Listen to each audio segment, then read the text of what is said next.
I'm an immigrant, family of immigrants, born in Ireland. We've lived several countries around the world, and then my father was a clinical psychologist, worked in forensic psychology, and we kind of went from hospital to institution to hospital around the world, and we ended up back in Abbotsford after immigrating to BC many years before. Growing up being Irish, soccer was our first love.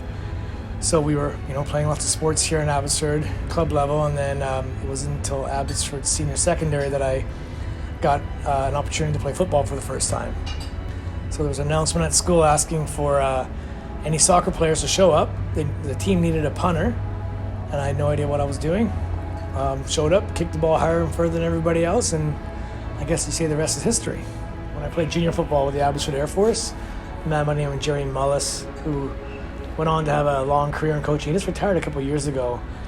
I remember one day we were at a banquet for the All-Canadians at junior football level, and him telling my parents that, your son is special, he can make a career out of this, and I think they were kind of like, football, what? Like being immigrants, like, And then I think it was at that point I kind of started to realize, maybe I could, and then I chose to go to UBC and got a scholarship, and and then things just really snowballed really quickly.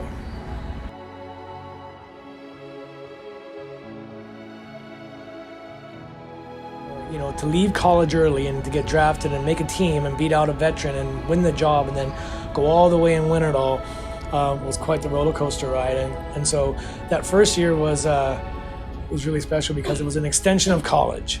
Because on a football team you have 12 starters on offense and defense.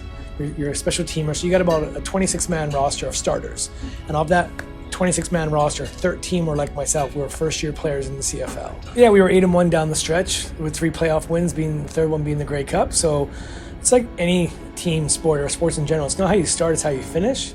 And football maybe is a microcosm of that because, having so few games, you have less opportunities to kind of like make it or break it. So we just got together at the right point and just never looked back.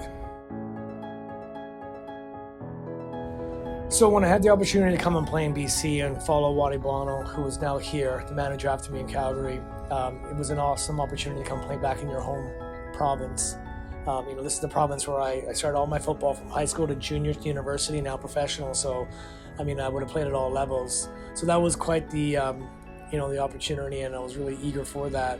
But it was awesome to go to my favorite restaurant before the game, walk up Robson, go from my condo downtown, go to BC Place, go home right afterwards. Everything was right here, right? And have friends and family supporting you through the wins and losses the whole way. So it was quite nice to come back and play here. This one will come from the 47-yard line. 11 seconds on the clock. O'Mani for the tie. Hits it hard. It's good! Oh! His first playoff field goal ties the game. From the 40-yard line for the win in overtime. O'Mani composes himself. The ball is out, down, kicked, and good! The Lions win!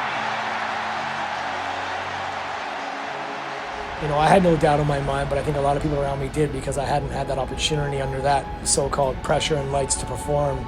And so, again, these are the moments you look for. And a lot of it slowed down, and I don't quite remember all of it. I just remember being gang tackled by my teammates afterward. And so the kick to tie the game with 0 seconds left on the clock was unbelievable. I just remember the impact of the ball, and it was all slow motion watching this ball constantly go higher and higher, and just it was good. But the one in overtime was a bit of a problem. The long snapper snapped it on second down instead of third down, and there was mistakes there, but we managed to kick a field goal win to go to the Grey Cup, and the rest is history.